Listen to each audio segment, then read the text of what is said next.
बिस्मिल्लाहिर्रहमानिर्रहीम। सैनशीन पर तशरीफ फरमा।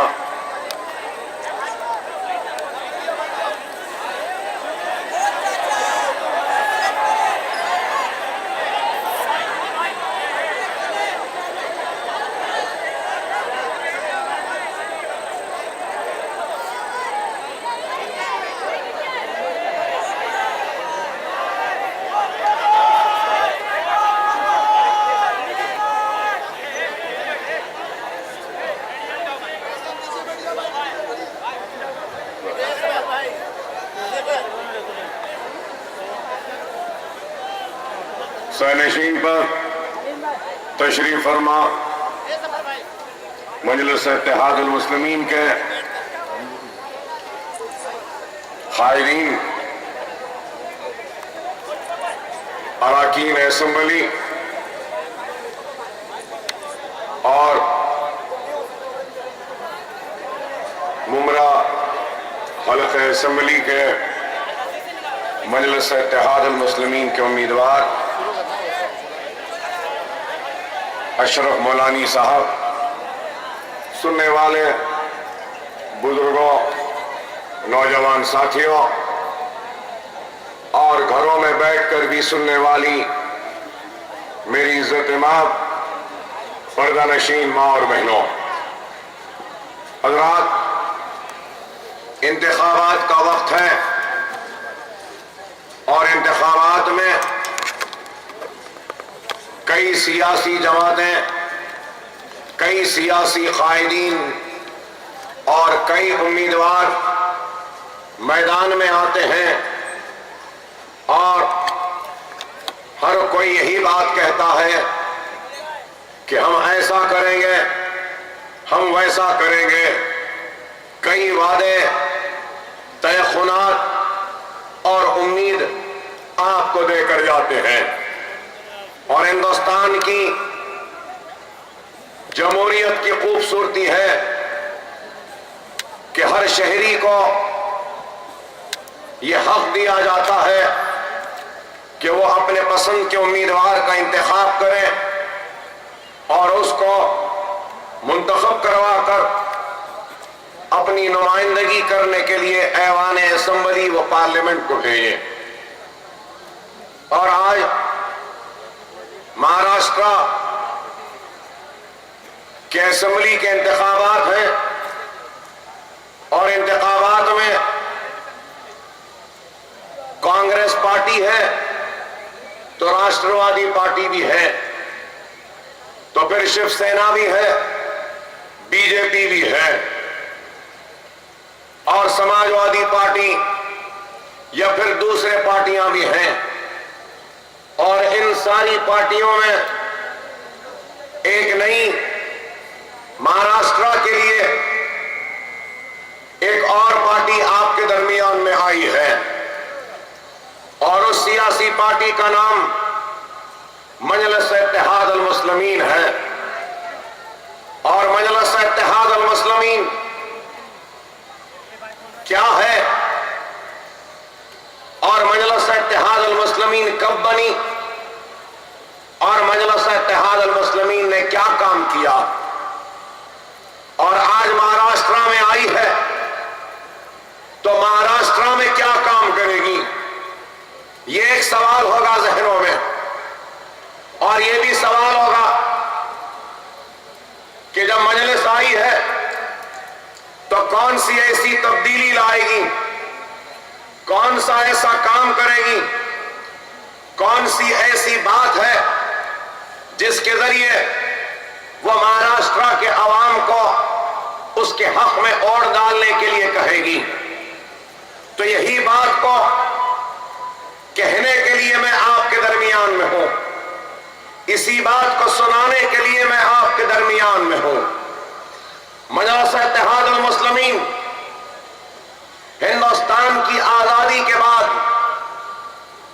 हैदराबाद स्टेट था एक जिसको रियासत दक्खन के नाम से भी जाना जाता था और आज महाराष्ट्र में जो मराठवाड़ा का जो एरिया है उस्मानाबाद, लातूर, ये सारे इलाके, नांदेड़, ये साबिका रियासत हैदराबाद या हैदराबाद स्टेट के इलाके थे। और हिंदुस्तान की आजादी के बाद हैदराबाद में या हैदराबाद स्टेट में निजाम की हुकूमत थी। सल्तनत आसिफ जाही के नाम से वहां के बादशाह का नाम था। और फिर पुलिस एक्शन, वो ऑपरेशन पोलो, एक ऐसा ऑपरेशन था जिसके जरिए हैदराबाद को इंडियन यूनियन में मर्ज किया गया था। और उस मर्जर के बाद मजलिस इत्तेहादुल मुस्लिमीन को ताबे दस्तूर हिंद, मतलब यह कि under the constitution of India काम करने के लिए एक पॉलिटिकल पार्टी को लॉन्च किया गया और बनाया गया। मजलिस इत्तेहादुल मुस्लिमीन की अपनी एक तारीख है 50 बरस की। और अगर मैं उस तारीख को बयान करूं तो बहुत लंबा वक्त निकल जाएगा, लेकिन मुख्तसर से अल्फाज में यह कहूंगा कि जब हमने अपने सियासी जद्दोजहद का आगाज किया तो बहुत खराब हालात थे, बदतरीन सूरत हाल थी, परेशानियां थी, मुसीबतें थी। कई मुसलमान लड़के जेलों में थे और मजलिस की उस वक्त की लीडरशिप और क़यादत को भी जेल में डाल दिया गया था। हिंदुस्तान के आजादी के 60 बरस से जायद के सफर में आपने कभी गुजरात के जलते हुए उन फिसादात की दास्तानों को सुना, देखा? तो कभी आपने अजमेर के फिसाद के बारे में सुना, कभी अहमदाबाद के फिसाद के बारे में सुना, कभी मुंबई के फिसाद के बारे में सुना, कभी मुरादाबाद के फिसाद के बारे में सुना, कभी धुलिया के फिसाद के बारे में सुना, कभी नांदेड़ के फिसाद के बारे में सुना। बहरहाल आप 50,000 फिसादात के बारे में सुना होगा, पढ़ा होगा या देखा भी होगा। और इन सारे फिसादात में कई हिंदुस्तानी शहरियों का कत्ल हुआ, इज्जतें लुटी, इस्मतें लुटी, आबादियां जली, तबाही व बर्बादी हुई। और मौर्ख हिस्टोरियन यह भी लिखता है कि इस सदी का सबसे बदतरीन अगर कोई फिसाद था तो गुजरात के 2002 के फिसादात थे, जिसमें हजारों की तादाद में मुसलमानों का कत्लेआम हुआ। कोई कहते हैं कि 5,000, कोई कहते हैं 10,000। तो लिखने वाले और कहने वाले ये भी कहते हैं कि 20,000 मुसलमानों का कत्लेआम हुआ था गुजरात में 2002 के फिसादात में। लेकिन मेरे भाई, मैं जिस हैदराबाद से आया हूं, उस हैदराबाद में ऑपरेशन पोलो और पुलिस एक्शन के नाम पर 10,000, 20,000, 50,000, 70,000 या 1 लाख या 1,25,000 नहीं, बल्कि सारे हैदराबाद में 1.5 लाख मुसलमानों का कत्लेआम हुआ था। इज्जतें लुटी थी, इस्मतें लुटी थी, बोलियों में पानी कम मुसलमानों की तैरती हुई लाशें थी। हमारा तख्त लुट चुका था, ताज लुट चुका था, इज्जत लुट रही थी, इस्मत लुट रही थी। हमारे बच्चों के गलों पे छुरियां चलाई जा रही थी, खाक की ढेर में था। कभी जालना जल रहा था, कभी बीड़ जल रहा था, कभी उस्मानाबाद जल रहा था, तो कभी औरंगाबाद जल रहा था, कभी बीदर जल रहा था, कभी गुलबर्गा जल रहा था, कभी उमरगा जल रहा था, कभी रायचूर जल रहा था, कभी शोलापुर जल रहा था, तो कभी हैदराबाद जल रहा था। खाली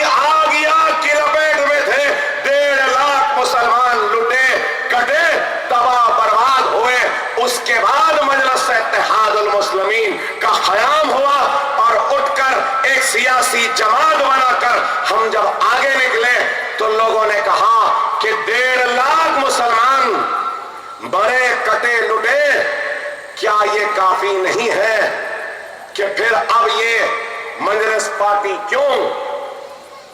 तो हमने उस वक्त कहा कि दस्तूरी व जमहूरी जिद्दोजहद के जरिए दस्तूर में जो हुकूक है मुसलमानों को दिए गए, उन हुकूक को हम हासिल करेंगे सियासी जमात बनाकर। तो हमने अपनी जिद्दोजहद का आगाज ऐसे हालात में किया।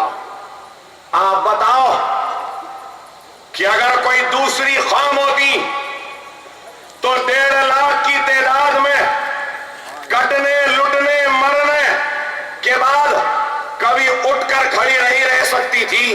लेकिन हैदराबाद के गयूर मुसलमानों को मैं सलाम करता हूं कि 1.5 लाख की तादाद में कटने लुटने तबाह होने के बाद भी उठकर खड़े होकर अपने सरों पे मंडलाने वाले खौफ के बादलों को खुद उचक कर हटाया, हालात को अपने काबू में किया और अपनी ताकत के जरिए अपने हक को हासिल किया और अपने मसाइल को मनवाया। अरे आप बताओ, जो लोग जानना चाहते हैं कि मजलिस क्या है, तो उनको बताना चाहता हूं, मजलिस वो है जो अपने तख्त को लुटाकर भी मुस्कुराती रही, ताज को लुटाकर भी मुस्कुराते रही, अपनी लहलाती हुई खेतियों को उजड़ता हुआ देखकर भी मुस्कुराती रही। हमारी इज्जतों इस्मतों को जब लूटा गया तो लुटी हुई इस्मतों आंसू आबरू पर हम आंसू नहीं बहाए, इसलिए क्योंकि हमारी नजर में तख्त से अजीज, ताज से अजीज, इज्जत से अजीज, इस्मत से अजीज, आबरू से बड़ी अगर कोई चीज थी तो वो ईमान था। हमने सब कुछ लुटाया लेकिन ईमान को लुटने नहीं दिया। हमने तख्त को लुटाया, ईमान को बचाया, ताज को लुटाया, ईमान को बचाया, इस्मत को लुटाया, ईमान को बचाया, आबरू को लुटाया, ईमान को बचाया, बस्तियों को उजड़ता हुआ देखा लेकिन ईमान को बचाया, क्योंकि हमारी नजर में अगर कोई चीज थी तो वो ईमान था। और उस छोटे से ईमान की ताकत से आज मुमरा के शहर में ईमान वालों के दरमियान में ईमान की हरारत के वास्ते देकर उनको भी उठाने और बेदार करने को आए थे। और जब हम ने इस जमात को बनाया तो ऐसे ही जमात नहीं बनी। मेरे दादा अब्दुल वाहिद ओवैसी मजलिस को बनाए और जब मजलिस को बनाया, खड़ा किया, तो उस वक्त के वजीर आजम जवाहरलाल नेहरू ने मजलिस के प्रेसिडेंट जो थे उनको गिरफ्तार किया। पुलिस आकर घर को घेर लेती है, गिरफ्तार करती है और जेल में डाल देती है। जेल में डालकर कितने दिन तक रखा गया? 1 महीना, 2 महीने, 3 महीने नहीं मेरे भाई, 11.5 महीने तक जेल में रखा गया और बार बार यही मुतालबा आता रहा हिंदुस्तान के उस वक्त के वजीर आजम जवाहरलाल नेहरू की तरफ से कि मजलिस को तुम बनाओ लेकिन सियासी पार्टी, पॉलिटिकल पार्टी नहीं बनाना। अगर पॉलिटिकल पार्टी नहीं बनाएंगे, लिख कर दे देंगे तो जेल से छोड़ देंगे। अरे हम उस वक्त 11.5 महीने जेल में रहना हमको मंजूर था, लेकिन मुसलमानों को एक जिंदा लाश बनाना मंजूर नहीं था। हम जेल में रहे लेकिन हमने कोई सौदा नहीं किया। फिर वो 1 मर्तबा नहीं, मरतबा जेल में गए। मेरे वालिद Sultan Salahuddin Owaisi member of parliament थे। 7 मरतबा एमपी रहे हैदराबाद के। मुसलसल कभी हारे नहीं इलेक्शन। 25 साल एमएलए रहे, 10 साल कॉर्पोरेटर रहे। जिंदगी में एक भी इलेक्शन हारे नहीं वो। और फिर वो कितने मरतबा जेल गए? अरे मेरे वालिद 14 मरतबा जेल जा चुके। 14 मरतबा आंध्रा की हर जेल में रहने वाले लोगों का नाम मजलिस इत्तेहाद अल मुस्लिमीन है। और फिर आज मैं आपके सामने खड़ा हूं तो मैं भी अब तक 6 से 8 मरतबा जेल जा चुका हूं। 1-1, 2-2 महीने जेल में रहा हूं, लेकिन जेल में रहने के बाद भी ना हिम्मत कम हुई, ना जोश कम हुआ, ना वलोरा कम हुआ। आज भी हम यहां खड़े हैं। अरे ना इख्तियार से, ना हुकूमत से, ना जेल से, ना गोली से, ना धमाकों से डरने वाले जमात का नाम मजलिस इत्तेहाद अल मुस्लिमीन है। और मजलिस सिर्फ जबानी जमा खर्च नहीं करती, सिर्फ तहारीर नहीं करती, जोश और वलवले की बात नहीं करती। मजलिस ने काम किया है। और कैसा काम किया है?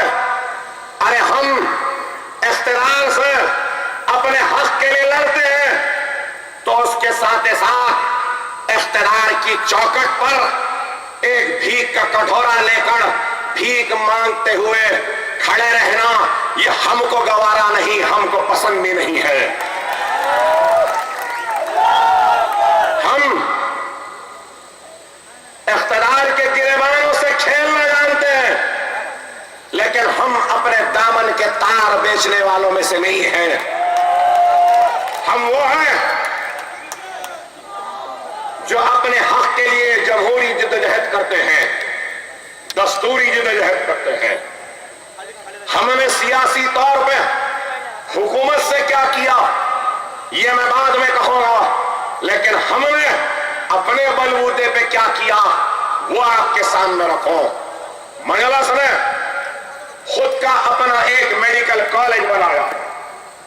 30 वर्ष हो गए हमारे मेडिकल कॉलेज को कायम होकर, और हैदराबाद से अब तक हमने 3,500 मुसलमान डॉक्टर्स को डॉक्टर्स बनाकर निकाला है, और वो मुसलमान बच्चे डॉक्टर बनकर सारी दुनिया में खिदमत कर रहे हैं।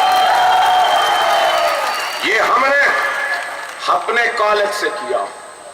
हमारा इंजीनियरिंग कॉलेज है, 13,000 इंजीनियरिंग ग्रेजुएट्स हमारे दक्कन इंजीनियरिंग कॉलेज से निकल चुके हैं। 13,000 इंजीनियरिंग ग्रेजुएट्स सिर्फ हमारे कॉलेज से निकले। हमारा एमबीए कॉलेज है, हमारा एमसीए कॉलेज है, हमारा कॉलेज ऑफ आर्किटेक्चर है, हमारा कॉलेज ऑफ हॉस्पिटल मैनेजमेंट है, हमारा कॉलेज ऑफ फार्मेसी है, हमारा कॉलेज ऑफ फार्माडी है, हमारा कॉलेज ऑफ डी फार्मेसी है, हमारा कॉलेज ऑफ नर्सिंग है, हमारा कॉलेज ऑफ नर्सिंग एएनएम है, हमारा कॉलेज ऑफ एएनएम और नर्सिंग का डिग्री कॉलेज है। हमारे पास इतने line chain of education institutes हैं। हमारे पास हमारे खुद के 2 दवाखाने हैं, एक ओवैसी हॉस्पिटल है और एक असरा हॉस्पिटल है। एक दवाखाना 2,200 बेड्स का, 2,200 बिस्तर का है, तो एक और एक दवाखाना 1,800 बिस्तर का है। हमने अपना दवाखाना क्यों बनाया? इसलिए बनाया कि हैदराबाद में जब जब भी फिसाद होता, जब जब भी मुसलमान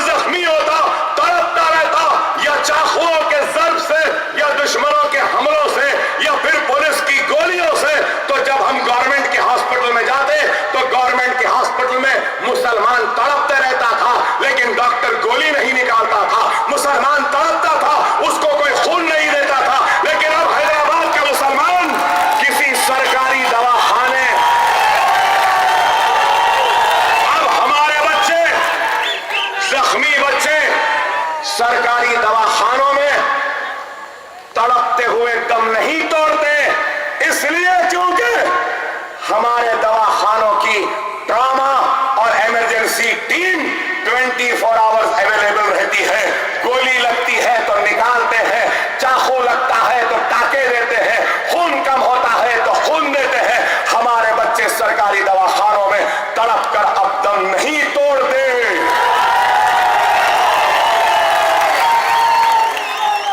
फिर हमारे दवाखानों में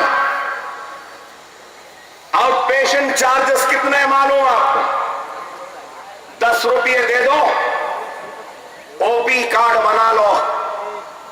10 रुपये में 3 महीने में कभी भी कितने मर्तबा भी दवाखाने को जाओ, डॉक्टर को बता लो, फ्री बता सकते।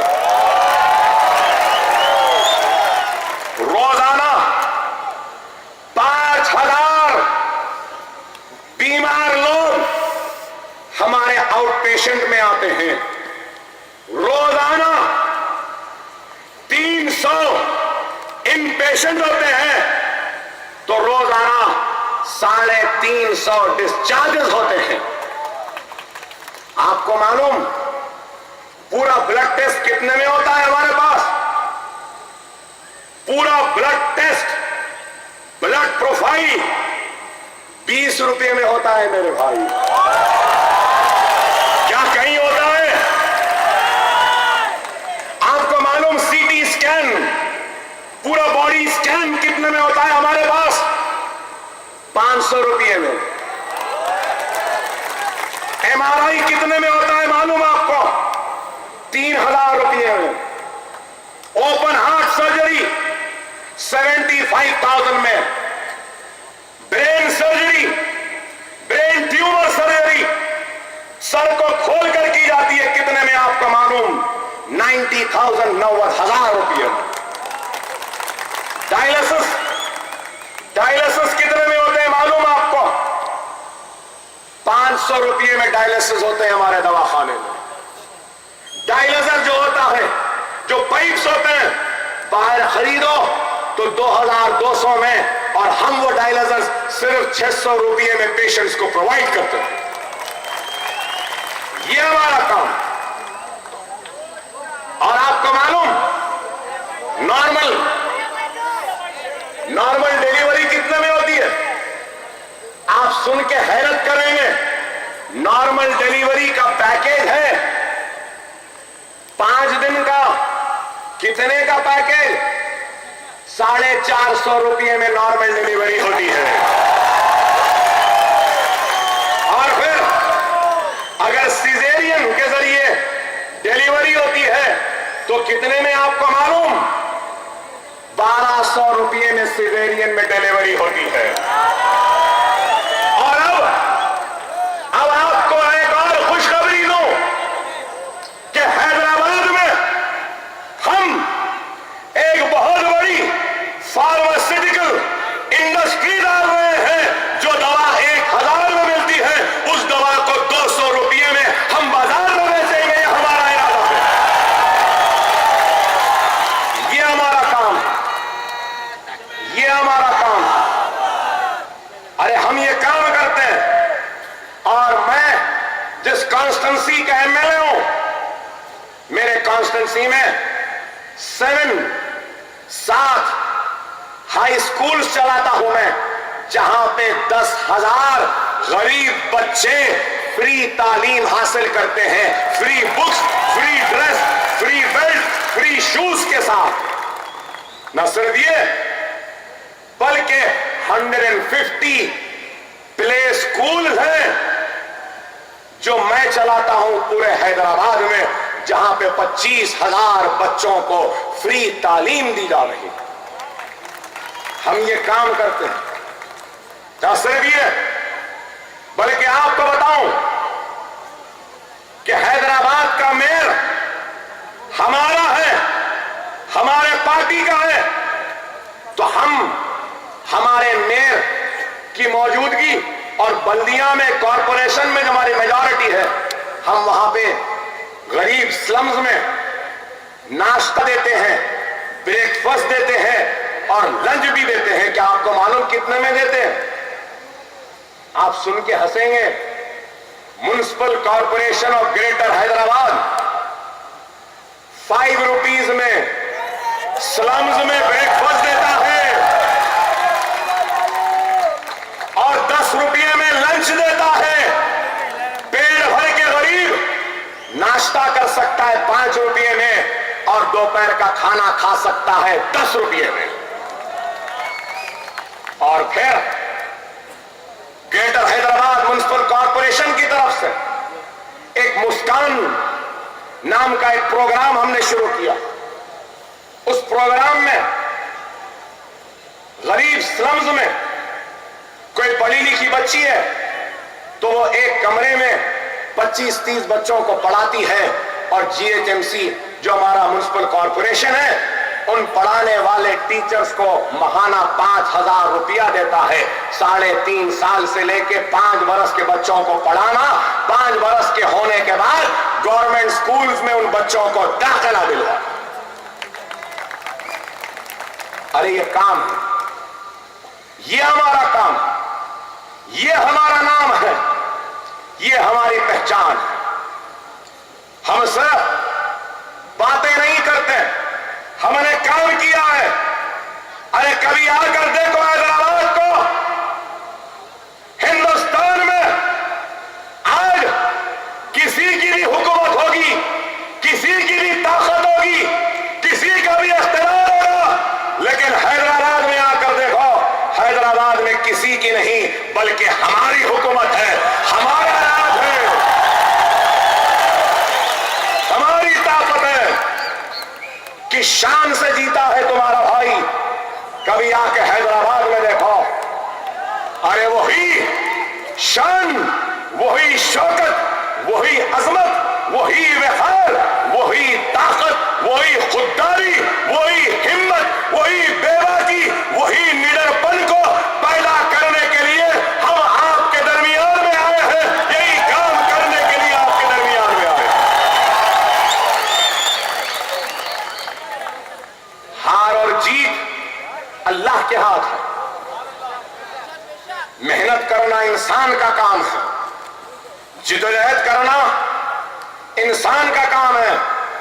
हम मेहनत करेंगे, जिद्दोजहद करेंगे, जुस्तजू करेंगे, कोशिश करेंगे, किसी के भरोसे पर नहीं, अल्लाह के भरोसे पर, अल्लाह के हबीब मोहम्मद मुस्तफा सल्लल्लाहु अलैहि वसल्लम के उम्मतियों के भरोसे काम करेंगे। मांगने वालों का नाम मंजलस अकबर ओवैसी नहीं है। अरे ये सर झुकता है, ये हाथ मांगते हैं तो सिर्फ रब्बुल आलमीन के सामने, अल्लाह के सामने झुकता है, अल्लाह से सामने मांगता है। अरे आज मेरा सवाल है, इस मुमरा शहर में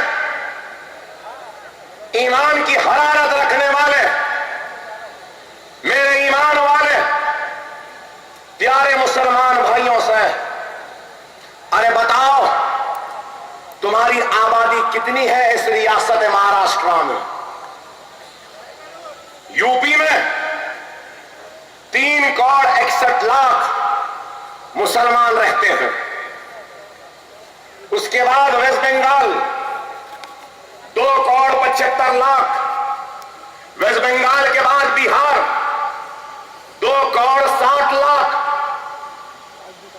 यूपी, बंगाल, बिहार के बाद अगर किसी स्टेट का नंबर है मुसलमानों की तादाद में तो वो स्टेट ऑफ महाराष्ट्र है, जहां पे 1 करोड़ 50 लाख मुसलमान रहते हैं, बसते हैं। लेकिन मेरे प्यारे मुसलमानों, उत्तर प्रदेश में 3 करोड़ 60 लाख हैं, 60 से ज्यादा एमएलए हैं मुसलमान,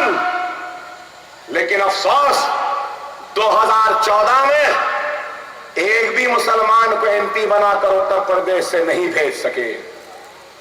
क्या ये अफसोस और शर्म की बात नहीं है? बताओ मेरे भाई।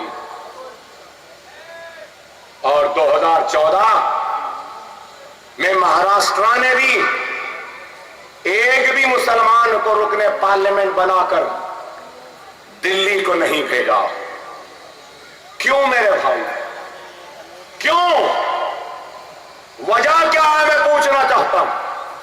वजह यही है कि हमारे सफों में इंतशार है। वजह यही है कि हमारे सफों में इत्तेहाद नहीं। वजह यही है कि हमारे पास अकायद के झगड़े हैं। वजह यही है कि हमारे पास मसलक के झगड़े हैं। जो वजह यही है कि हमारे पास सोच के झगड़े हैं। हमारे पास देवबंदी का झगड़ा है, हमारे पास बरेलवी का झगड़ा है, हमारे पास तबलीगी का झगड़ा है, हमारे पास अहले हदीसी का झगड़ा है, हमारे पास अहले सुन्नत वल जमात का झगड़ा है, हमारे पास शिया सुन्नी का झगड़ा है, हमारे पास मैमन और भौरे का झगड़ा है। इस वजह से आज हम बढ़ चुके हैं। हमारे पास अंसारी और शेख का झगड़ा है तो हमारे पास अंसारी व पठान का झगड़ा है। अरे ए ना समझो नादानो, दुश्मन का जब जर्ब लगता है, दुश्मन जब जलाने को बढ़ता है, काटने को बढ़ता है, लूटने को बढ़ता है, तो वो ये नहीं देखता ये बरेलवी है या देवबंदी है, तबलीगी है या अहले हदीसी है। ये यही देखता है कि ला इलाहा इल्लल्लाह मुहम्मद रसूलुल्लाह कलमा पढ़ने वाला मुसलमान है।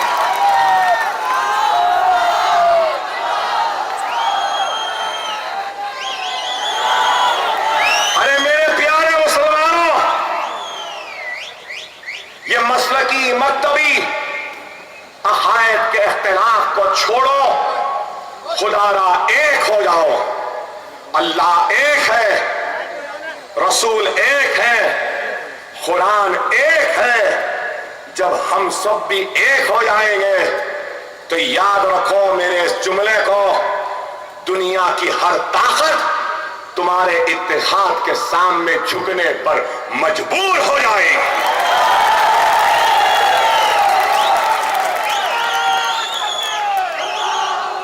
मैं इंतशार का नहीं, इत्तेहाद का पैगाम लेकर आया हूं। मैं मिल्लत पर तफरीका डालने नहीं आया।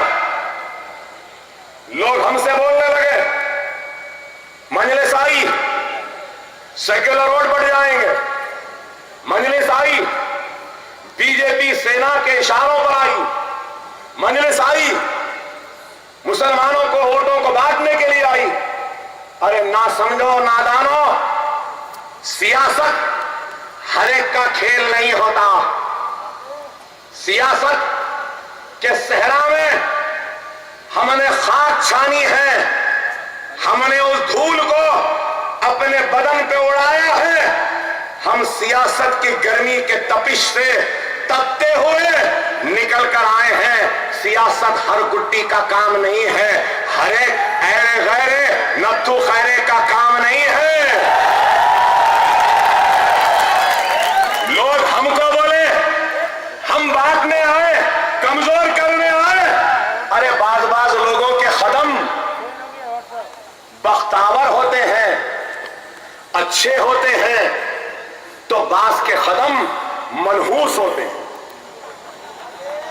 होता है, अगर किसी के कदम मनहूस होते हैं तो आसमान से रहमत नहीं बरसती। अगर कोई खराब होते हैं तो सूखा आ जाता है। अरे हमारे कदमों की बरकत को देखो, अल्लाह की रजा को देखो। 25 बरस के इत्तेहाद बीजेपी और सेना का हमारे कदम पड़ते ही टूट गए, परखते उड़ गए।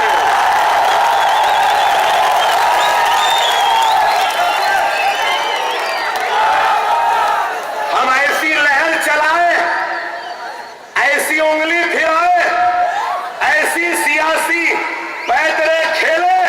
अकबर ओवैसी का एक जलसा हुआ, कहां पे? जोगेश्वरी में हुआ, फिर भिवंडी में हुआ, उसके बाद पहला जलसा नागपारा में हुआ, शोलापुर में, औरंगाबाद में, नांदेड़ में, मालेगांव में।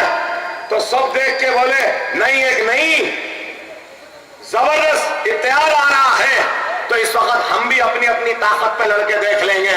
हम ऐसा चाल फेंके, आ आ आ बोल के बुलाए, आया और हो गया। जो काम 25 वर्ष में नहीं हुआ, लोग पूछते मजलिस क्या करी, 25 दिन में 25 साल के दोस्तों को दुश्मन बना दिया, इनकी ताकत को बांट दिया, एक दूसरे से लड़ा दिया। क्या यह हमारा कारनामा नहीं है? मजलिस के 2 जलसे हुए, हज कमेटी नहीं बनी थी, बन गई। वक्फ बोर्ड में अराकीन नहीं थे, आ गए। चेयरमैन नहीं था, हो गया। बेबसी, मुफलिसी, लाचारी और बेगर्ती की जिंदगी गुजारने वाले एनसीपी और राष्ट्रवादी के मुसलमानों को हमारे आने से उनके पार्टियों में इज्जत भी मिल गई। क्या गलत है मेरे भाई? क्या गलत है बताओ? अभी इलेक्शन लड़े भी नहीं, जीते भी नहीं, काम शुरू हो गया। क्या कोई ऐसा काम कर सकता है?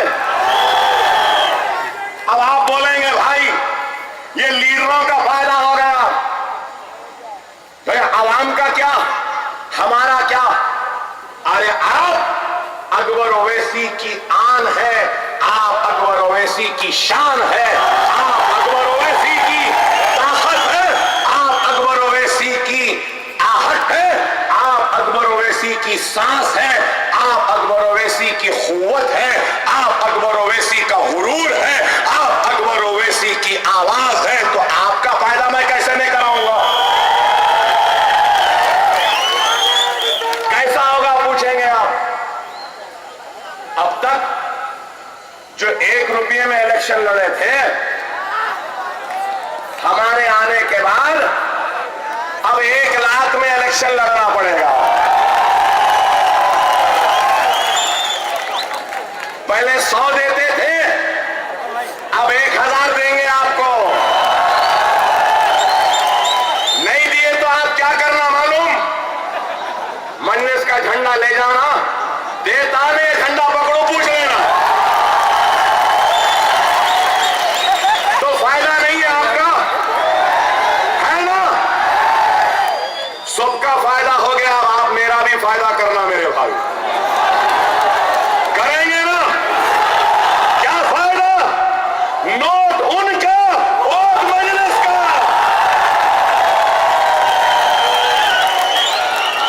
यही सियासत है,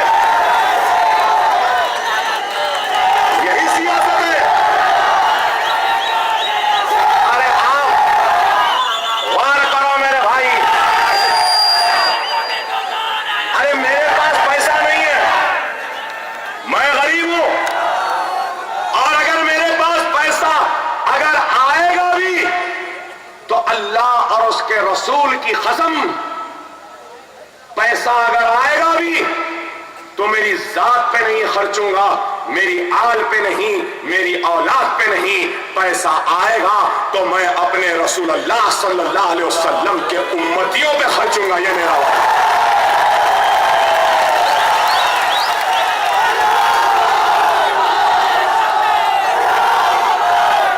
अरे हम अपने जाती मफाद के लिए नहीं, मिल्लत के वसीतर मफाद की फिक्र करते हैं। हमारा काम अपनी जात के लिए नहीं, अपनी जात की आन बान और शान के लिए नहीं, बल्कि मिल्लत इस्लामिया के आन बान और शान और वक़ार के लिए है। आपके लिए होता है हमारा काम। लेकिन आज जो मुस्लिम वोटों के ठेकेदार बनकर, गुत्तेदार बनकर फिरते थे, मेरा उनसे सवाल है, महाराष्ट्र में 1.5 करोड़ मुसलमानों का बजट कितना है? क्या आप जानते हैं 1.5 करोड़ की आबादी है, 500 करोड़ का बजट है। अरे गौर करो, 500 करोड़ 1.5 करोड़ के लिए। और मैं जहां से आया हूं वहां मुसलमानों की आबादी कितनी है आपको मालूम?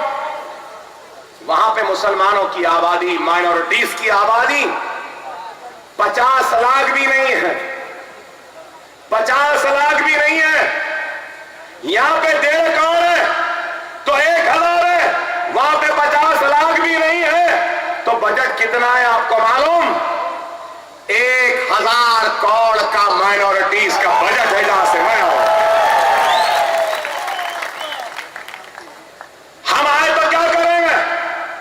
मजलिस अगर असेंबली में जाएगी तो ये 500 करोड़ की भीख नहीं लेगी, ये 500 करोड़ उनके मुंह पे फेंक देगी और कहेगी कि 500 से काम नहीं चलेगा, हमको 2000 करोड़ रुपया दो, देना पड़ेगा और लेकर रखेंगे।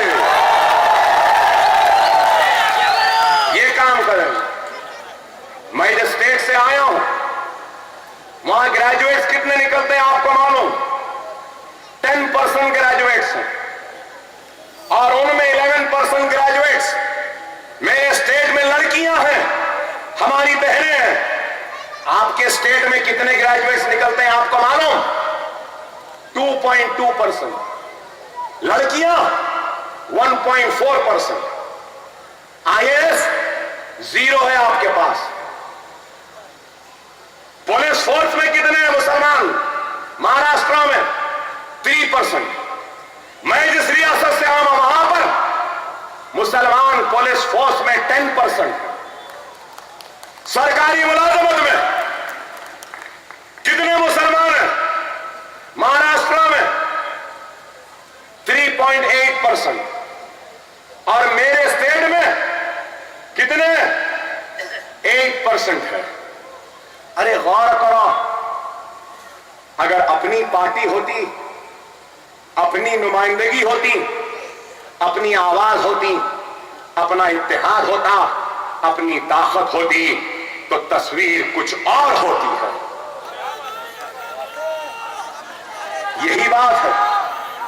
अरे ये छोड़ो, आपको मालूम महाराष्ट्र में कितने फीसद मुसलमान बिलो पॉवर्टी लाइन में? आपको मालूम 85% of Muslims live in the state of Maharashtra under below poverty line। गरीबी की सतह के नीचे की जिंदगी गुजारने वाले मुसलमानों का तनासुब 85% है। क्या ये अफसोस की बात नहीं है? अरे ये छोड़ो, और एक अफसोस, पूरे महाराष्ट्र में कितने मुसलमानों के पास बैंक अकाउंट है आपको मालूम? आपको सुन के हैरत होगी, 1.5 करोड़ मुसलमानों के पास सिर्फ 6.8% मुसलमानों के पास बैंक अकाउंट्स हैं। 6.8%। और उस 6.8% में से भी कितनों को बैंक का लोन मिला आपको मालूम? मुझे बोलते हुए शर्म आती है। 0.02% मुसलमानों को सिर्फ बैंक से कर्ज मिला है। क्या ये इंसाफ है? क्या राष्ट्रवादी कांग्रेस ने यही दिया मुसलमानों को? 15 वर्ष में क्या कांग्रेस ने यही दिया मुसलमानों को? अरे यहां शायद 70 से लेकर 1 लाख का मजमा है, मुझे सुन रहा है। इस मजमे से मेरा एक सवाल है, तुम इस सवाल का जवाब दे दो और अगर अच्छा जवाब मुझे मिल जाएगा तो मैं तकरीर खत्म कर दूंगा, अपना बोरिया बिस्तर ले लूंगा, लपेट लूंगा और हैदराबाद को पहली फुर्सत में रवाना हो जाऊंगा। और मेरा सवाल क्या है? सवाल मेरा यह है, यहां से लेके वहां तक और यहां तक जितने लोग खड़े हैं, उनमें से अगर एक भी कोई अल्लाह का बंदा ऐसा है जिसको बैंक से, मौलाना अबुल कलाम आजाद फाइनेंस कॉरपोरेशन से स्कॉलरशिप मिली है तालीम के लिए, घर के लिए या कारोबार के लिए, तो वो हाथ उठा दे। एक भी है तो हाथ उठा दे। एक भी हाथ उठा देगा तो मैं अपनी तकरीर को बंद कर दूंगा। है क्या है? कौन आया? तो इसलिए तो आया हूं, इसलिए तो आया हूं। मेरे बच्चों को हर्ष दिलाने के लिए आया हूं, मेरे बच्चों को कारोबार पे लगाने के लिए आया हूं, मेरे बीमारों का इलाज कराने आया हूं, मेरे बच्चों पे नाइंसाफी हुई उसको इंसाफ दिलाने आया हूं।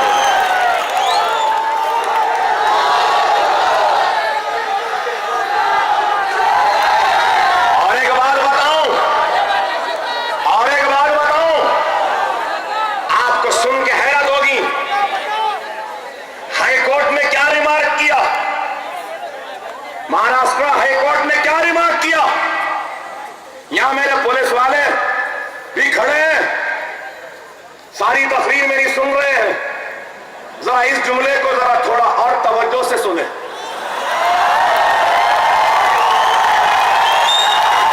तवज्जो से सुने। हाईकोर्ट ने कहा, और ये मैं नहीं पूछ रहा हूं, हाईकोर्ट पूछ रहा है, आपको मालूम 10 बरस में कितने मुसलमान बच्चे महाराष्ट्र की पुलिस कस्टडी या जुडिशियल कस्टडी में मर गए या मारे गए? मैं नहीं जानता, इसलिए सवाल है कितने? 333 मुसलमान बच्चे। 333?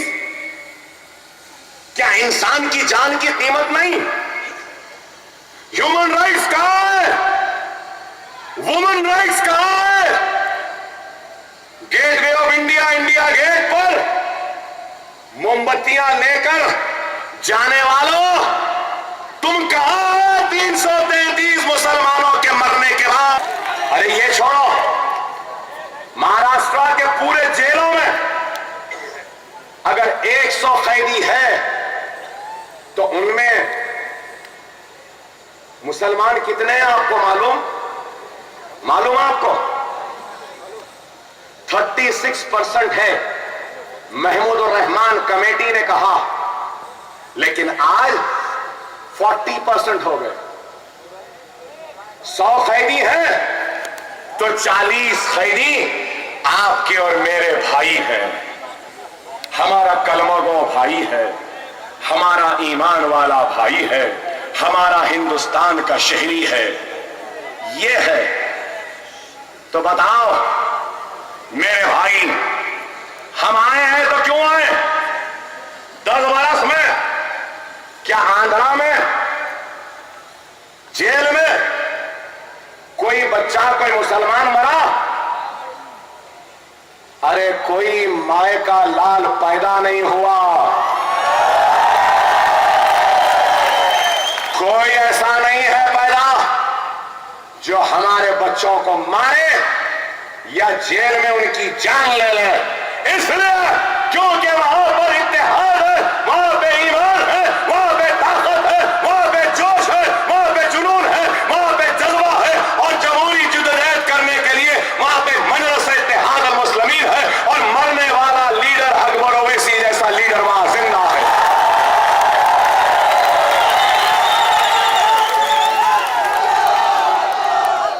अरे आज लोग कहते हैं कि अकबर ओवैसी शेर आया। नहीं नहीं मेरे भाई, मैं शेर नहीं हूं, मैं रहनुमा नहीं हूं, मैं खायद नहीं हूं, सल्लल्लाहु अलैहि वसल्लम के गुलामों के गुलामों के गुलामों के गुलामों के गुलामों के गुलामों का गुलाम हूं।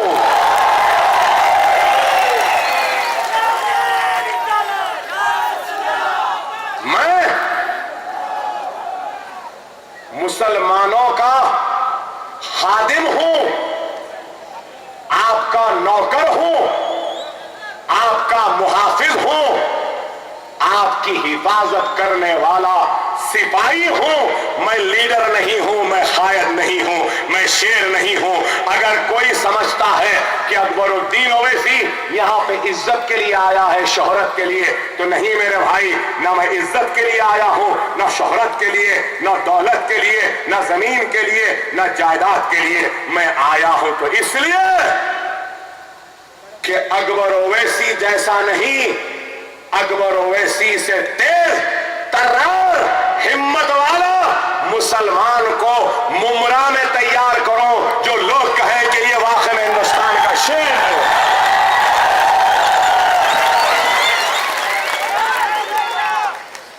मैं हर मुसलमान बच्चे को शेर बनाने आया हूं, हर नौजवान के पंजे में शेर की ताकत देने आया हूं। मेरे बुजुर्गों से कहूंगा, बुजुर्गों, मेरे सर पर मेरे वालिद का साया नहीं है, मेरी रहनुमाई के लिए मेरे वालिद नहीं, मुझे रोकने के लिए मेरे वालिद नहीं, मुझे टोकने के लिए मेरे वालिद नहीं है, मुझे समझाने के लिए मेरे वालिद नहीं है। लेकिन अकबरुद्दीन ओवैसी हिंदुस्तान के 25 करोड़ मुसलमानों के बुजुर्गों के शक्ल में अपने वालिद का चेहरा देखता है और उम्मीद करता है कि मेरा बुजुर्ग मेरी रहनुमाई करेगा, मुझे रोकेगा, मुझे टोकेगा।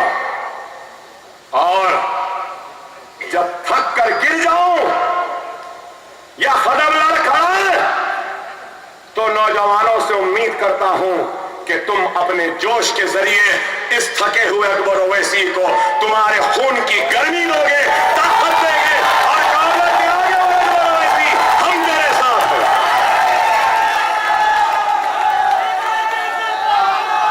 अरे ये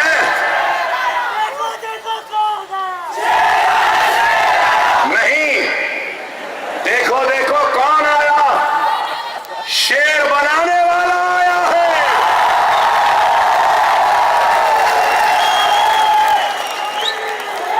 शेर नहीं, शेर बनाने वाला आया है। एक शेर है तो पूरा हिंदुस्तान हिला हुआ है। अरे गौर करो, अगर 20-25 हजार शेर हो गए तो क्या होगा?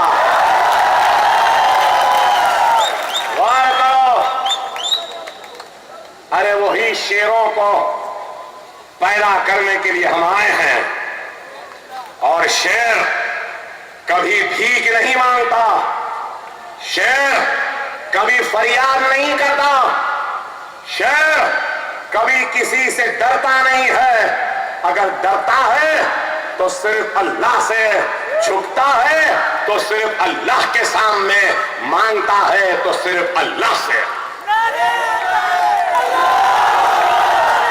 और आज भी आया हूं मांगने, तो मेरे हबीब मोहम्मद मुस्तफा सल्लल्लाहु अलैहि वसल्लम के उम्मतियों के पास आया हूं, किसी गैरों के दरवाजों पे, चौखटों पे नहीं गया हूं, नहीं गया हूं। इज्जत मिले तो मिल जाए, इस दर से शोहरत मिल जाए तो इन ईमान वालों से, ताकत मिल जाए तो इन ईमान वालों से, कामयाबी मिल जाए तो इन ईमान वालों से। गैरों की कामयाबी वो ताकत नहीं चाहिए, नहीं चाहिए, नहीं चाहिए।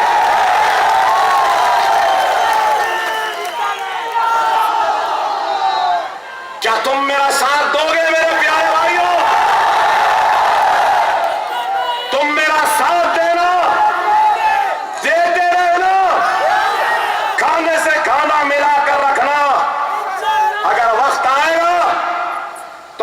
उसके रसूल की कसम, अगर गोली चलेगी तो सबसे पहले अकबर ओवैसी के सीने पे चलेगी, उसके बाद आप पे लगेगी। ये मेरा वादा है आपसे। अकबरुद्दीन ओवैसी, आपके इत्तेहाद, आपकी ताकत, आपकी खुव्वत, आपकी हिम्मत, आपके हक के लिए अपने जान की बाजी लगा देगा और जरूरत पड़े तो अपने लाश के ऊपर आपको खड़ा करेगा, लेकिन कभी भी आपके लाशों पे खड़े रहकर क़यादत करने वालों का नाम अकबर ओवैसी या मजलिस नहीं है, नहीं है, नहीं है।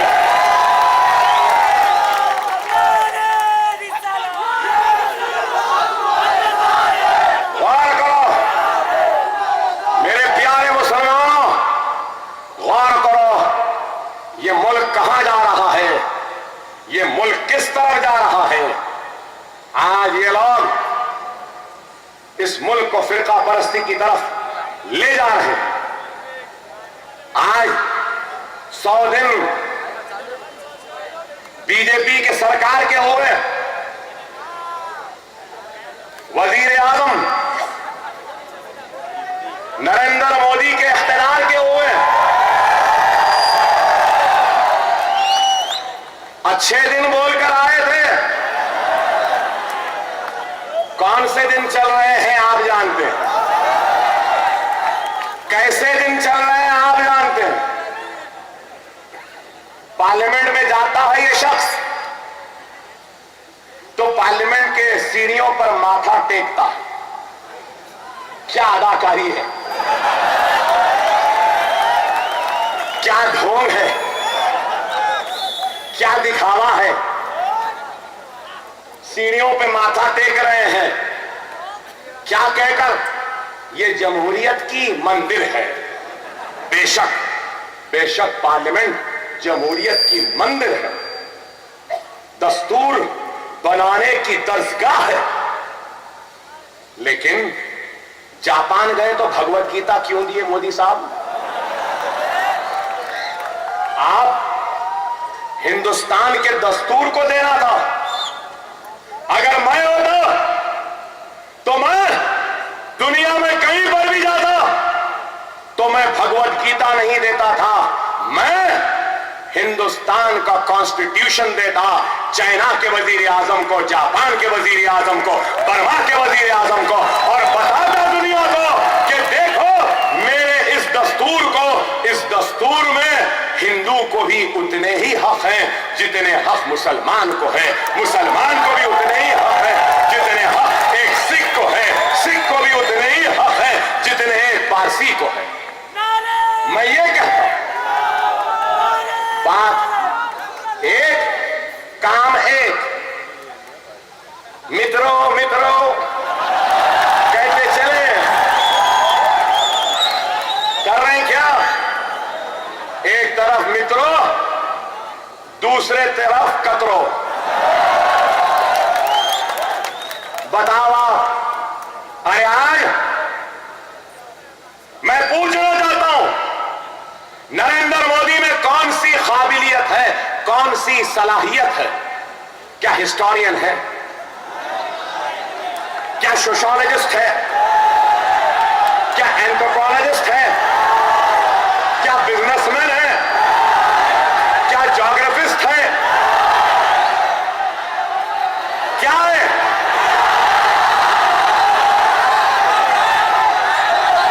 कुछ नहीं है। अगर 2002 के फिसाद को माइनस कर दिया जाए तो नरेंद्र मोदी जीरो है और कुछ भी नहीं है। और क्या है। अरे आज मैं पूछना चाहता हूं, क्या गुजरात में बहने वाला खून क्या हिंदुस्तानी का खून नहीं था। क्या बेस्ट बेकरी में जलने वाली लाशें क्या हिंदुस्तान की लाशें, हिंदुस्तानियों की लाशें नहीं थी। क्या नरोडिया पहाड़ियों में मरने वाले क्या हिंदुस्तानी नहीं थे। क्या एहसान जाफरी हिंदुस्तानी नहीं थे। क्या इशरत जहां हिंदुस्तानी नहीं थी।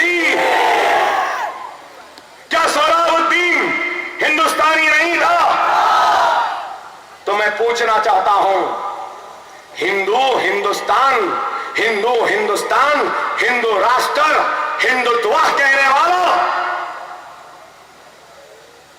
क्या मेरा खून खून नहीं? क्या मेरी इज्जत इज्जत नहीं? क्या मेरी आबरू आबरू नहीं? मेरे बच्चे बच्चे नहीं? अरे हिंदुस्तान से मोहब्बत करने वाला, सबसे पहले हिंदुस्तानियों से मोहब्बत करना सीखो, तो खुद ब खुद हिंदुस्तान सबसे बड़ा मुल्क हो जाएगा। हिंदुस्तान में हिंदू से एक सुलूक, मुसलमानों से एक सुलूक। और अगर हिंदुस्तान को सुपर पावर बनाने का ख्वाब देखते हैं, और अगर देख रहा है नरेंद्र मोदी, अगर तू देख रहा है ख्वाब को, हिंदुस्तान को अमेरिका से आगे ले जाने का, तो याद रख ले, हिंदुस्तान उस वक्त तक सुपर पावर नहीं बन सकता जब तक कि हिंदुस्तान की सबसे बड़ी अक़लियत 25 करोड़ मुसलमानों को इस बात का एहसास नहीं हो जाता कि हम भी इस मुल्क की खुशहाली, इस मुल्क की तरक्की में बराबर के शरीकेदार होंगे।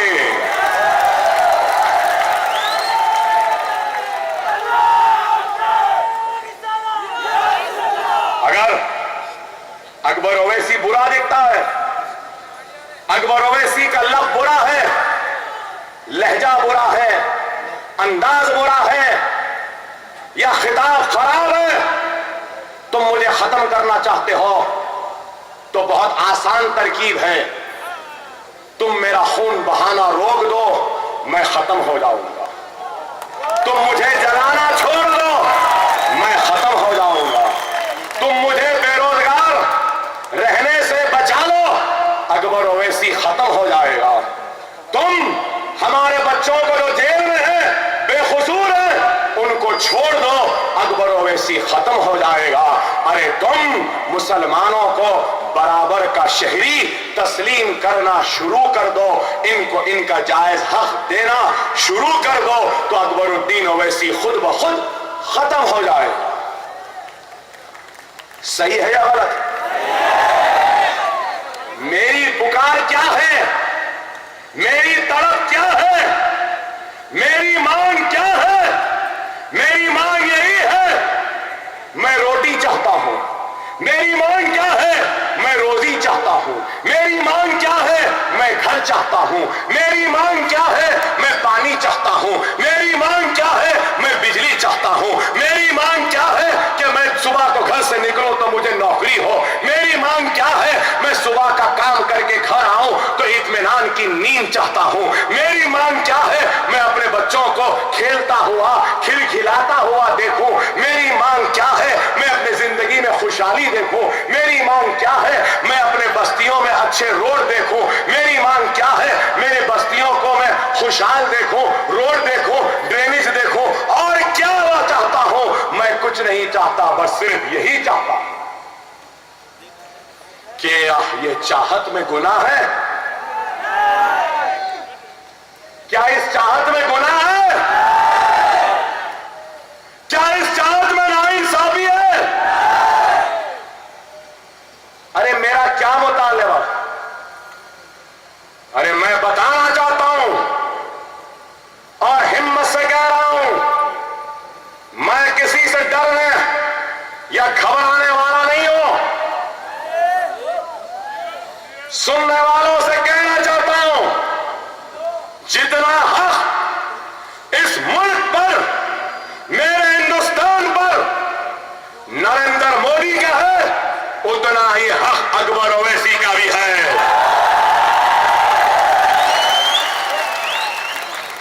अरे आज 100 दिन में क्या नहीं बोले ये लोग।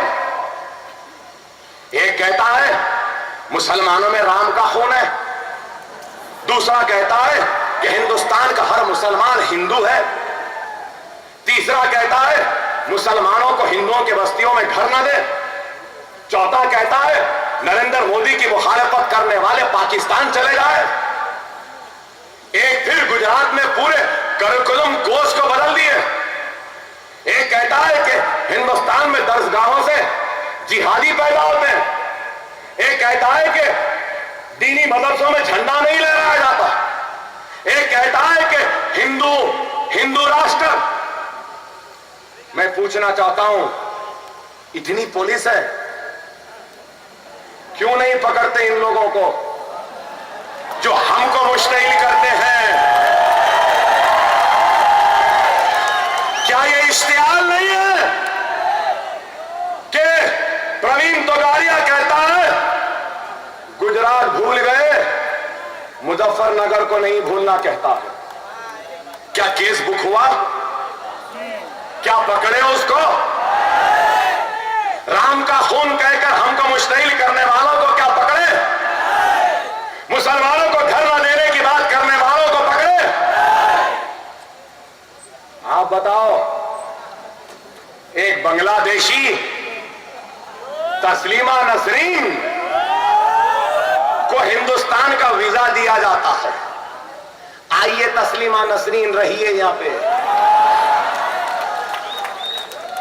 अकबर ओवैसी अगर जो हिंदुस्तान में पैदा हुआ, हिंदुस्तान का शहरी है, हिंदुस्तान का जिम्मेदार शहरी है, हिंदुस्तान के दस्तूर बनाने वाले इदारे का रुकन है, मगर हैदराबाद से मुमरा मुंबई आते आते 2 बरस लग गए। हिंदुस्तानी हिंदुस्तान में नहीं फिर सकता, लेकिन गुजरात में लूटने काटने जलाने वाला एक दरिंदा इख्तियार के कुर्सी पर बैठ सकता है। वाह! और तस्लीमा नसरीन आ सकती है।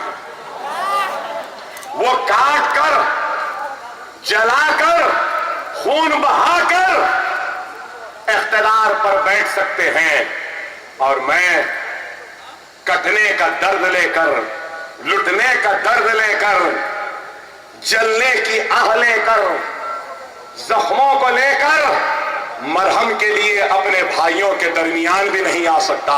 यह क्या इंसाफ है, मैं पूछना चाहता हूं। मगर आज आप समझ गए होंगे कि क्यों नहीं आने देते। इस वास्ते नहीं आने देते, अल्लाह हर एक को किसी ना किसी हुनर से नवाजता है। किसी को गाने के हुनर से नवाजता, जैसा रफी साहब थे। किसी को टेनिस खेलने के हुनर से नवाजता, जैसा सानिया मिर्जा है। किसी को अदाकारी के हुनर से नवाजता है, जैसा दिलीप कुमार, शाहरुख खान है। वैसे ही अल्लाह ने इस गुनहगार को ये जबान की ऐसी ताकत से नवाजा है कि जब बोलने लगता हूं, जब पलटने लगती है, तो हिंदुस्तान पलट सकता है, इसलिए रोकते हैं। आज जो कह रहे हैं कि हम में राम का खून है, अरे दीवाने, हमारे पास आदम अलैहिस्सलाम का खून है।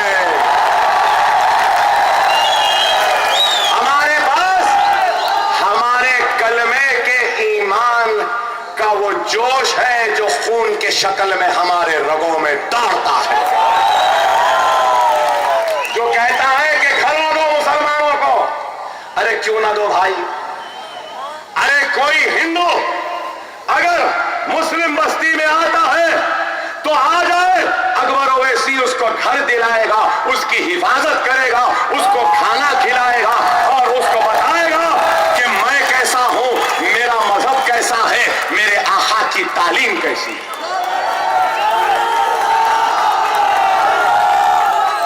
मगर तोगाड़िया ये तो बता देना, क्यों घर न दे? मैं खूबसूरत हूं बोल के न दे,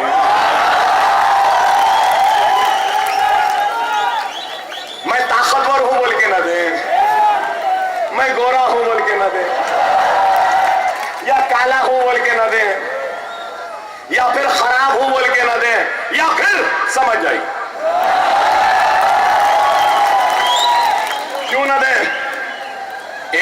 आई लव जिहाद। जिहाद मुकद्दस चीज है, मोहब्बत अलग है। जिहाद का मोहब्बत से क्या ताल्लुक है? अरे अच्छा हुआ योगी आदित्यनाथ तुम इस अकबर के दौर में है, खुदा ना खास्ता उस अकबर आजम के दौर में होते तो राजपूतों की आन बान शान जोधाबाई को मलिका हिंदुस्तान भी नहीं बनने देते थे।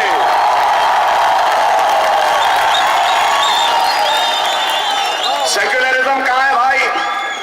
हमारे पास है ना? सही बोला ना? कैसा हम हिंदुस्तान की मलिका बनाए? वो छोड़ो, मैं जिस हैदराबाद से आया हूं वहां पे कुली कुतुब शाह थे बादशाह, वो भाग्यमती से मोहब्बत करते थे। भाग्यमती ने उनकी मोहब्बत को कबूल किया तो कुली कुतुब शाह ने भाग्यमती को हैदर महल बनाया और हैदराबाद को बसा दिया। अरे ये सेक्युलरिज्म हमारे पास। फिर एक कहता है पाकिस्तान चले जाएं, मोदी की मुखालिफत करने वाले। ठीक है भाई, इसका जवाब अभी देता हूं। उससे पहले मोदी की सबसे पहले मुखालिफत बीजेपी में किसने की? वाह क्या समझदार है बच्चे। बीजेपी में मोदी की मुखालिफत सबसे पहले आडवाणी ने की। पाकिस्तान जाओ जाओ बोल रहे हैं ना, चलो अपने पार्टी में से भिजाना शुरू करो पहले। और जो मुझसे कहता है कि हिंदुस्तान छोड़कर जाए, तो नहीं, हिंदुस्तान मेरा था, मेरा है, मेरा रहेगा। ये मुल्क हमारा था, हमारा है, हमारा रहेगा। कोई माँ का जना हमको इस मुल्क से जाने के लिए नहीं कह सकता। इस मुल्क को हमने सजाया है, संवारा है। इस मुल्क को हमने कुतुब मीनार की बुलंदी दी है तो ताज की खूबसूरती दी है। हिंदुस्तान का वजीर आजम जिस किले पर तिरंगा झंडा लहराता है, वो लाल किला भी हम मुसलमानों के आबा व अजदाद ने तामीर किया है। क्या ये गलत है? अरे आए ये लोग जो चाहे बोलेंगे, जितना चाहे बोलेंगे। अरे मेरे भाई क्या करूं, मेरा भी दिल भर गया था, कान पक गए थे, इसलिए जो जैसा समझता है वैसा समझाना जरूरी हो चुका था। समझा दिया हमने इनको कि हम गूंगे नहीं हैं, हम बहरे नहीं हैं, हमारे हलक में भी ज़बान है, हमको भी बोलना होता है। और जब बोलने लगेंगे तो तुम हमारी आतिश नवाई का मुकाबला नहीं कर सकते। गूंगों को भी बोलना सिखाने वालों की जमात का नाम मजलिस है, मीम पार्टी है। समझे आप? अरे थोड़ा आ जाओ, फिर देखो ये असेंबली में क्या क्या होता है। मालेगांव में बम धमाका, अजमेर में, हैदराबाद में बम धमाके के असल खुसरवार पकड़े गए। आंध्रा की असेंबली में मैं खड़े रहा और बोला, चीफ मिनिस्टर साहब बेकसूर बच्चों को जेल में डाले। 40 मिनट तक धुआंधार तकरीर करता रहा। चीफ मिनिस्टर परेशान हो गए, बोले अकबर साहब क्या होना? तो उठ गए और उठ के बोले, मैं अकबर ओवैसी साहब से, आंध्रा के मुसलमानों से और वो जो बच्चे पकड़े गए उनसे, उनके घर वालों से इस अरेस्ट पर माफी मांगता हूं। उसके बाद बोले हाथ जोड़कर, अकबर साहब बस। मैंने कहा अब कहां बस, जिंदगी खराब हो गई बस। माफी चाहिए बस नहीं, इनको कैरेक्टर सर्टिफिकेट देना होगा, इनको कंडक्ट सर्टिफिकेट देना होगा, एक एक बच्चे को 10 लाख रुपया देना होगा, और वो पुलिस वाले जो इन बेकसूरों को गिरफ्तार करे उनके खिलाफ इंक्वायरी होकर कसूरवार पाए गए तो उनको सजा देना होगा।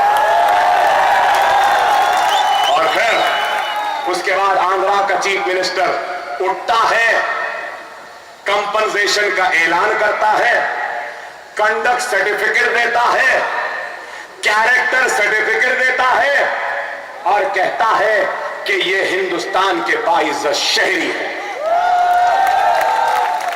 ये हमारी ताकत है।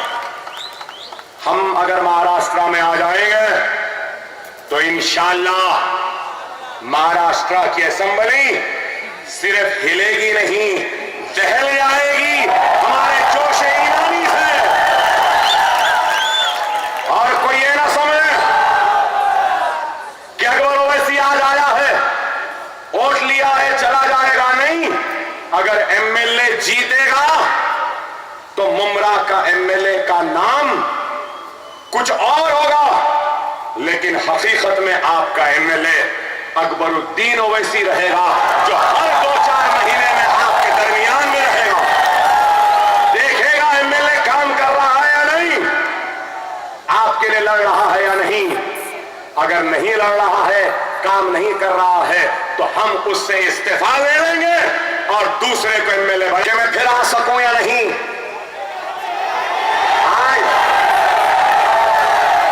मुझे आज भी फोन आए, मैसेजेस आए, अकबर ओवैसी महाराष्ट्र में घूमना बंद कर दे, तुझे मार देंगे। अरे मारने वाले, पर्दों में छुपने वाले हिजड़ो, बाहर निकल कर आओ। मारना है, मारेंगे तो खुदा की कसम अकबर ओवैसी इस सीने पे गोली खाएगा, पीठ पर नहीं खाएगा। और मैं 1 घंटे से जायद से तकरीर कर रहा हूं। कितने गोलियां खाया आपको मालूम? 3 गोलियां मुझे मारे, 70 मरतबा चाकू से मारे, मेरी किडनी पे गोली लगी, गॉल ब्लैडर पे लगी, मेरे फसलियां फट गए थे, 5 दिन वेंटिलेटर पे था, ये हाथ पे 40 मरतबा मारे। अरे फिर भी उठकर खड़ा हूं तो दीवानों, अब गोलियों से मरने वाला नहीं, तो भी लाना पड़ेगा।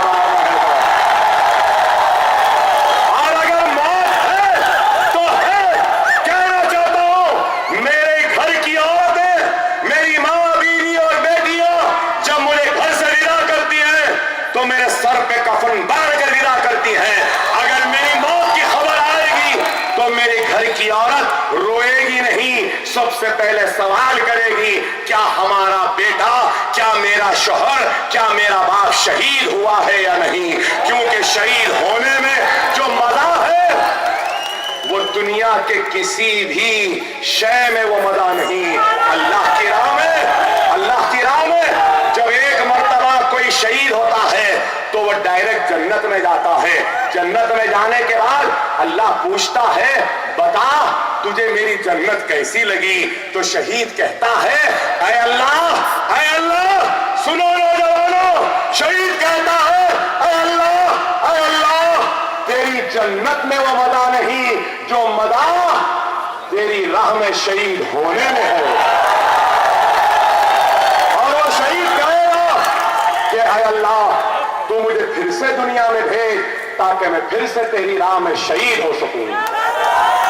अकबरुद्दीन ओवैसी वही शहादत के जज्बे को लेकर जाने वाले का नाम है। हर सिमत मचलती क्यों है, अफसून है शबे गम तोड़ दिया, अब जाग उठे हैं दीवाने, दुनिया को जगा कर दम लेंगे। अब बद में जहां महकाएंगे या खून में नहाकर दम लेंगे। सोचा है अकबर, सोचा है अकबर, अब कुछ भी हो हर हाल में हक अपना लेके रहेंगे। इज्जत से लिए तो ले लेंगे, वरना जामे शहादत पी लेंगे। अब जब मौत से ही नहीं डरता तो उसको तुम किससे डराओगे? बस आपसे 10 बजने में अभी 3 मिनट है, एक ही बात नारा कहूंगा। अच्छा 1 मिनट जी, अच्छा 1 मिनट है। मेरे भाई, मैं थक गया हूं, पसीना बह रहा है, कमजोर हो रहा हूं, आवाज में एक लर्जिश है। मेरे प्यारे मुसलमानों, तुम्हारा नारा, तुम्हारी आवाज मेरी ताकत, मेरी हिम्मत, मेरी टूटते हुए सांस की ताकत, मेरे ईमान का जोश है। ऐसा नारा लगाना, ऐसा नारा लगाना कि पवार के पावर का स्विच उड़ जाए, सेना के ठाकरों की हवा उतर जाए, गांधियों की नींद हराम हो जाए और सिर्फ ईमान का गलबा हो। ऐसा नारा होना देंगे ना, नारा सोचा नारा देंगे ना। ये क्लब इंडिया तक आवाज जानी है। नारे तकबीर, नारे तकबीर, नारे तकबीर। सब मुनज़्ज़म रहे, मुत्तहिद रहे, हिंदू मुसलमान सिख ईसाई सब एक साथ मिलकर इस मुल्क को आगे बढ़ाए, इस मुल्क को सोने की चिड़िया बनाए, मोहब्बत से रहे, इखलास से रहे, एक दूसरे के साथ रहे। वाखिर दावाना अल्हम्दुलिल्लाह रब्बिल आलमीन।